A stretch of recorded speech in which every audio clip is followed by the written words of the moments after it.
Quick note to our listeners, we need your help. We're close to 1 million views on YouTube, and we have over 5,000 subscribers. But if we can get to 10,000 subscribers by the end of this year, that will allow us to raise money for the Finding Genius Foundation and our study to help those suffering from anxiety, depression, and PTSD. Please just take a second and subscribe to the podcast. And if you can, like the video. That'll help us get more listeners. It'll help with the YouTube algorithm. And again, help us reach our goal of 10,000 subscribers and 1 million views. We're going to hit the 1 million views, it looks like, hopefully by May of 2022. But the 10,000 subscribers will be harder. That's going to take until the end of this year. Thank you. Do you struggle with concentration? Have you ever thought of your brain health long term? Bowmar Nutrition is revolutionizing the nootropic and cognitive health industry with Sharp Nootropic Powder and patent-pending Bright Daily Capsules, powered by NeuroBloom. If you struggle with focusing, think of Sharp as brain food that supports concentration. Sharp works with your natural brain chemistry to provide a heightened sense of well-being that can delay cognitive decline and also increase mood. Bowmar Sharp tastes amazing and comes in many different flavors, available in caffeinated and non-caffeinated versions. While Sharp is a short-term aid in cognitive health, think of Bright Daily Capsules as a way to improve overall brain health and prevent cognitive decline long-term. As we age, so does our brain. Supplementing with Bright has the potential to delay this aging process and helps your brain function optimally. Stay ahead of the curve and order yours today at bowmarnutrition.com and save $5 off with code GENIUS5. Forget frequently asked questions, common sense, common knowledge, or Google. How about advice from a real genius? 95% of people in any profession are good enough to be qualified and licensed. 5% go above and beyond. They become very good at what they do, but only 0.1% are real geniuses. Richard Jacobs has made it his life's mission to find them for you. He hunts down and interviews geniuses in every field: sleep science, cancer, stem cells, ketogenic diets, and more. Here come the geniuses. This is the Finding Genius Podcast with Richard Jacobs. Hello, this is Richard Jacobs with the Finding Genius Podcast, now part of the Finding Genius Foundation. I have Graeme Cowan. He works on building resilient teams, working with workplace fatigue, stress, and lack of innovation in the workplace. So he helps leaders build caring and more resilient teams in the workforce. He hosts the Caring CEO podcast, and that's where he interviews senior leaders that want to strive to build a culture of care and high performance at the same time. So Graeme, thanks for coming. My pleasure, Richard. So what motivates you to want to help CEOs and build teams that are successful? Maybe it's a silly question, but what in your background caused you to go into this area? I was a vice president for Kearney, which is a global consulting company, and this was about 15 years ago. And I went through a very difficult time. I crashed and burned, and I was actually out of work for 5 years. I was, had a really severe case of depression. And then my journey out of that, included writing a number of books and then people asking me to speak. And, first of all, it was mainly around mental health. And 10 years ago, workplaces didn't think there were any issues around mental health. Well, they pretended there wasn't. But that's really changed substantially in the last 5 years. And so I talk about self-care, which is building personal resilience. I talk about crew care, which is building psychologically safe and resilient teams, and red zone care, which is how we identify someone who's struggling, ask, are you okay, and guide them to the help they need. Yeah, I guess the recurrent theme I've seen across all organizations, and I haven't seen it to nearly as many as you have, but the recurrent theme I've seen is that if you don't take care of your people, then your organization will start to have all kinds of problems. What are your thoughts on that? Yeah, it's very, very much so. And one of the reasons that I started the Caring CEO podcast was to show that there really were lots of very successful leaders out there that champion both. There's Gallup research that tells you that this statement, my supervisor or someone at work seems to care about me as a person, the more people that strongly agree with that, the higher the profit, the higher the productivity, and, the higher the customer service levels. It's just, so that's the theory. But, I've now interviewed close to 30 CEOs and with organizations up to 55,000 people, and they really see it as a high priority. And I think the pandemic has really accentuated that. And mental health has become much more a CEO issue than it was before Well, in the organizations you work with, how many customer-facing people do they have? And what have you noticed about the mental health change of customer-facing people versus more internal people? How have they changed throughout the pandemic? Yeah, well, some of the people, the larger firms I've worked with have is a bank, a large Australian bank called ANZ. They've got about 35,000 employees. And also Bunnings, a very large hardware store here in Australia that has 55,000 employees. And to be honest, it really is the front-facing employees and also the direct managers that have the most difficulty in coping. Many of the stores have tried to stay open when they can. And there's lots of, angst and anxiety with customers. And you hear reports of people flaring up and acting in a very unreasonable way. These are the customers. And of course, that's had a huge toll on the customer-facing employees and also their managers. And so, my message for them is that there is so much outside your control at the moment, and you need to focus on the things you can do that will boost your mood. Well, what have you noticed, again, what particular strains or what has been the toll of the strains on customer-facing people and organizations? Like what are the managers noticing? What are you noticing as an outside consultant? What do you see as different? I think people are they're tired and fatigued because of the rate of change. There's things change every single day, and that change does take away some of our fuel, the things that keep us going. And, having customers that are unreasonable and lose their temper is very, very hard on the front-facing employees and their managers. I think that it's taken a toll. The last, 2.5 years have gradually worn down people, and particularly those that, are working in the front-facing retail type stores. For those of us that have been lucky enough to work from home, it hasn't been nearly as hard. There's been some issues, but not nearly as many as those that have to front up every day. Are you seeing any of the great resignation type factors? Like, are employees less resilient to criticism? Are they just stretched to the limit? And if managers, let's say, ask more of them, do they just say, forget it, I quit? Like, what are you noticing is the dynamic between management and, management's employees? Yeah, there have been many, many people that have changed jobs or are thinking about changing jobs, and all the research, confirms that. And I think it's sort of, going through a tough time in your workplace, but also people have been really reevaluating their lifestyle and what they're doing. In some places, they're choosing to move from capital cities to rural areas because it's a better style of living and not as expensive. And you can very reasonably do that now because of remote working. Being able to work with Zoom and other technologies just mean that you can work away. And so people are reevaluating that. They're tired and I think a bit upset by, some of these unreasonable customers they're experiencing. And there is definitely a move to people, trying to refresh their life, trying to reboot their life. And that often involves thinking about a new job. Well, are the problems in organizations coming from the customers suddenly more pissy? Or, from my experience with different organizations, it seems like if management has procedures that they haven't been there in person to observe the effects of, then you put the client-facing employees in a bad spot. So I would think if management procedures and policies aren't done right and constantly updated, then, of course, there's going to be more blowback, more frustration from customers, more interactions, and more stress. So when you come in to consult with an organization, are you just saying, you got unreasonable customers, we're just going to work on this part of it? Or are you also looking at what the customer-facing people are forced to do or what they have to do in their interactions with clients and maybe the friction's there?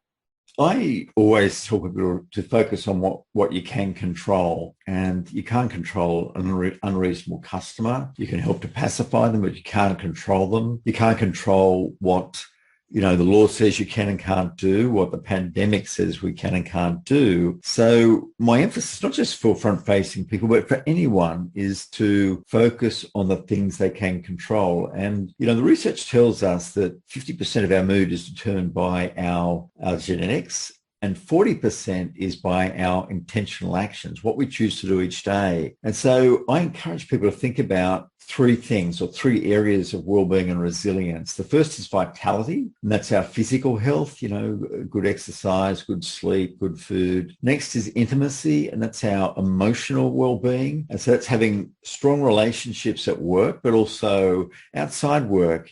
Relationships and meaningful relationships are probably the highest predictor of well-being. And so just making sure that people make time for people that are good for them is a really important element. And then the third component of well-being is what I call prosperity. And this is our contribution well-being. This comes from sometimes the work we do, seeing purpose in the work we do. Sometimes it can be the purpose we see in charities we work for, or schools or sports teams. And those three things, vitality, intimacy, and prosperity, the acronym for that is VIP. And I encourage people to act like a VIP. And so every day to think about what are the little things I can do to tap up my physical energy, my emotional energy, and my contribution energy. And it's important to do all three because it's like a three-legged stool. If you have one that's really weak, the stool falls over. And so having a balanced approach to well-being and resilience is a critical element. Do you struggle with concentration? Have you ever thought of your brain health long-term? Bowmar Nutrition is revolutionizing the nootropic and cognitive health industry with sharp nootropic powder and patent-pending bright daily capsules, powered by NeuroBloom. If you struggle with focusing, think of Sharp as brain food that supports concentration. Sharp works with your natural brain chemistry to provide a heightened sense of well-being that can delay cognitive decline and also increase mood. Bowmar Sharp tastes amazing and comes in many different flavors, available in caffeinated and non-caffeinated versions. While Sharp is a short-term aid in cognitive health, think of Bright Daily Capsules as a way to improve overall brain health and prevent cognitive decline long-term. As we age, so does our brain. Supplementing with Bright has the potential to delay this aging process and helps your brain function optimally. Stay ahead of the curve and order yours today at bowmarnutrition.com and save $5 off with code GENIUS5. This sounds like advice, though, to the employees that themselves. But what advice do you have to the organization to make your employees' lives easier and better and allow them to have vitality and all these things? I mean, it just feels like I'm imagining myself as an employee and someone comes in and you tell, you got to have this, that, and the other. And I'm sitting here thinking well, look, management doesn't seem to care, or, we're getting this stuff from customers and management doesn't respond and we have to deal with the flack. And do you hear that? How does this go, these types of interactions when you deal with a company? What areas do you find need help and attention, and what kind of response do you get? Yeah, you're absolutely right. We can't just focus on employee goodwill and employee resilience to address it. And so I do talk about the three elements of having a we care team. And the first element is self-care. That's building resilience for ourselves. The next element is crew care. And that's how you build more psychologically safe and resilient team. And this really comes about by people understanding that best teams have two or three common things in common. And they are that we have each other's back. We support each other. We are able to support each other when we fall down ourselves. We also need to build a sense of connection and belonging. And that connection and belonging is a really critical component. As people, we have this need to belong. And for many of us, we have the most connection when we are in the physical workplace with our colleagues. And so having those supportive relationships where we have each other's back is a really important element. And then the third element is, really thinking about we enjoy ourselves. How can we think about ways to bring some fun into our work? And there's even, groups that I know have appointed a chief fun officer for their team. And so these teams that know how to A, build their own resilience, B, have a psychologically safe and resilient teams, and C, now know how to look out for someone who's distressed and help them. So that's at the team level. And the manager of the team determines 70% of the well-being and engagement of an individual. And the organization also has to take a real responsibility in this. And,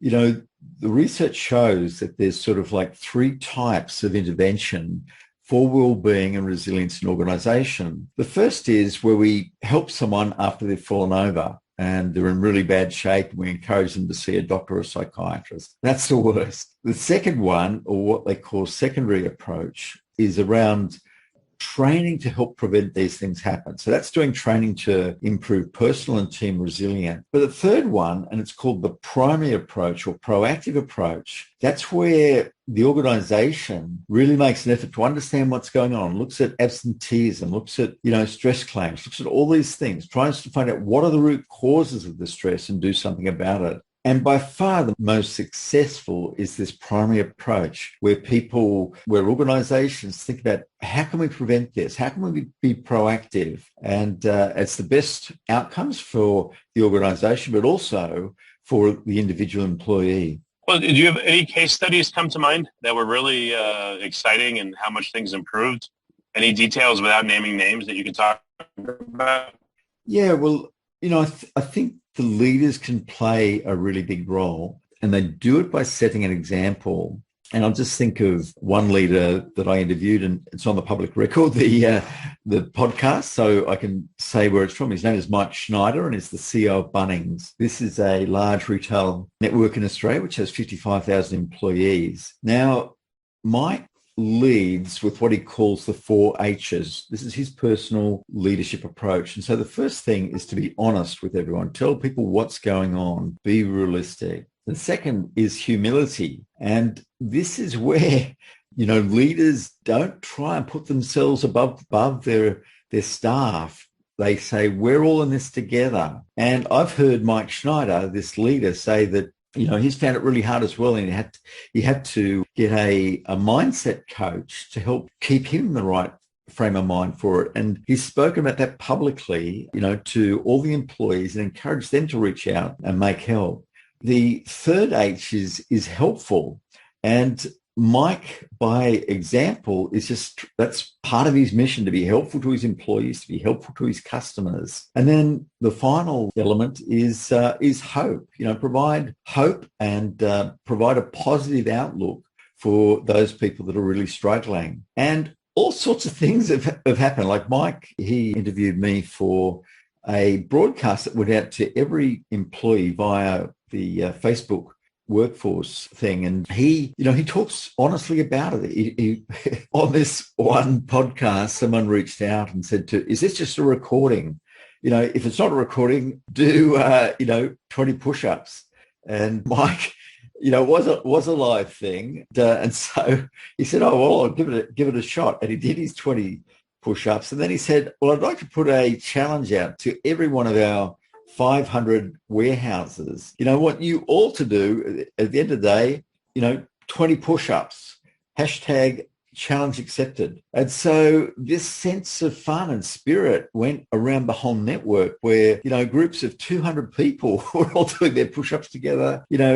Someone was filming it, uploading it to sort of thing. So it's a way of lightening the mood. It's a way of helping to negotiate difficult customers. And like Bunnings, it's virtually been open the whole time because it's been determined as an essential service. And I've seen videos of totally ridiculous customers, like really unreasonable customers that, the front-facing staff had to see. And I was just blown away by how well those Bunnings frontline employees handled the situation, didn't lose their things, but didn't let the customer get their way. This customer was refusing to put their mask on to come into the store. And it was a public health policy that they, you had to have the mask on. So, that's an example where these leaders can have a profound impact in having fun, we're all in this together. And if we stay cool, we're going to win. What are some of the top ways in which organizations fall down and don't perform and don't engage well with the public and with their own employees? I think there has been a real change. In my experience, most managers are trying really hard to provide an engaging environment. And to be honest, I think they are really struggling now. I think managers are having a difficult time now because they've been trying to please everyone else, often at their own expense.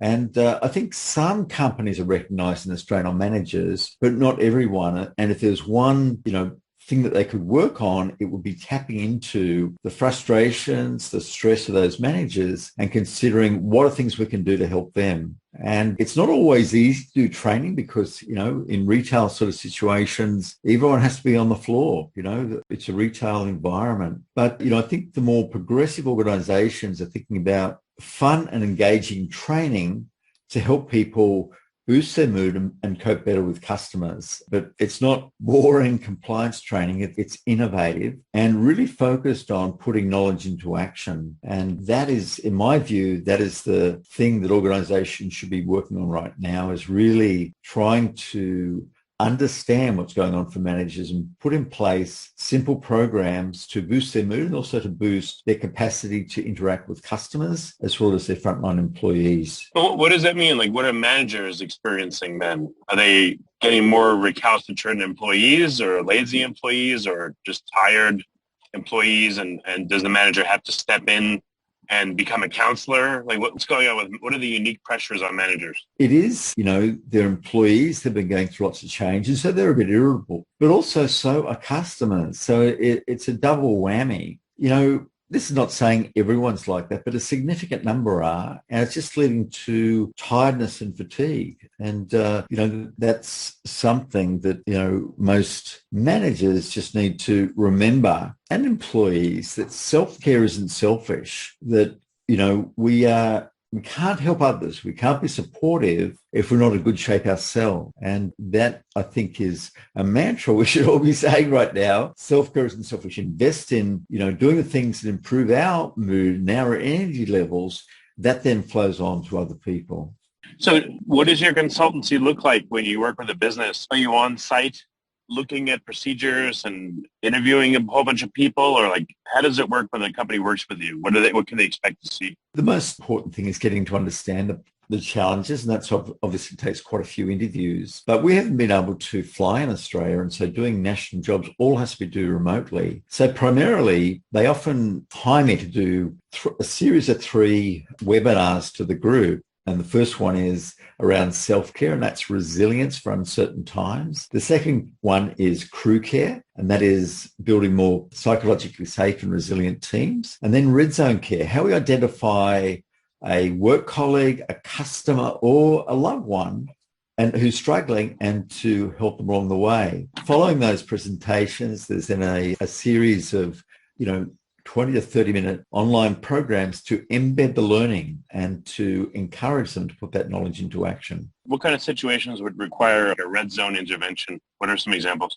It's just when people, aren't being themselves. They are being more irritable. They're snapping, or they're turning up late for work when they don't normally do that, or they aren't able to concentrate as much. And, it's changes in mood, it's changes in how they dress and present, it's changes in circumstances. And, we just encourage people to, managers or even work colleagues, to ask, are you okay? To say, look, I've just noticed you've been acting a little bit differently. Are you okay? Is everything okay? Then just really probing and trying to understand what's going on, because often we don't know the real root cause. Like, someone might be turning up late for work. When you ask probing questions, you find out they're not sleeping well. And you find out that they're not sleeping well because their son has become an ice addict. And so identifying those root causes, helping people to feel understood, then increases the probability that they will take action and seek out help to begin their recovery. So we're not asking managers to be counsellors. We're just asking them to show some support, show some empathy, ask, are you okay? And encourage them to seek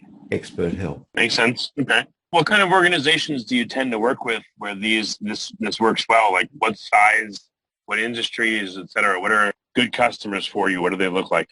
To be honest, it is the full spectrum, Richard. I work for government, I work for private enterprise, I work for not-for-profits. Probably most of my work is for organizations of 2,000 and above, somewhere in that vicinity. But in the last year, I've also done, probably 30% of my work for groups that have less than 100 employees. And I think that's because the CEO of that organization has identified that this is a critical business issue, whereas previously, before the turmoil of the pandemic, that was often left to HR, which often don't have larger budgets. But, many CEOs and their executive team identify that getting the people right, getting the mood right across the organization is really critical to being agile and adaptive, which we all have to be in this world right now.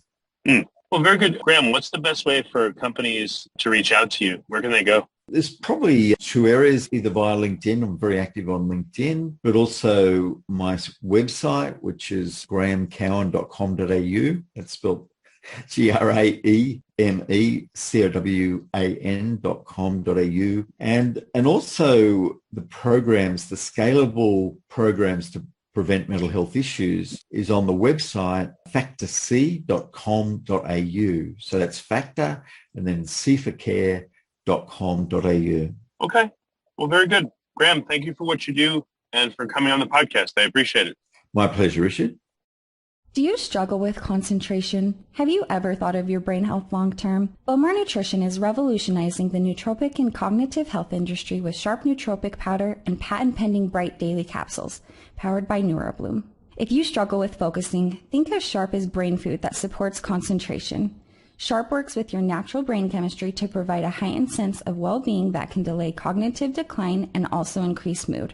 Bowmar Sharp tastes amazing and comes in many different flavors, available in caffeinated and non-caffeinated versions. While Sharp is a short-term aid in cognitive health, think of Bright Daily Capsules as a way to improve overall brain health and prevent cognitive decline long-term. As we age, so does our brain. Supplementing with Bright has the potential to delay this aging process and helps your brain function optimally. Stay ahead of the curve and order yours today at bowmarnutrition.com and save $5 off with code GENIUS5. You've been listening to the Finding Genius podcast with Richard Jacobs. If you like what you hear, be sure to review and subscribe to the Finding Genius podcast on iTunes or wherever you listen to podcasts. And want to be smarter than everybody else? Become a premium member at findinggeniuspodcast.com. This podcast is for information only. No advice of any kind is being given. Any action you take or don't take as a result of listening is your sole responsibility. Consult professionals when advice is needed.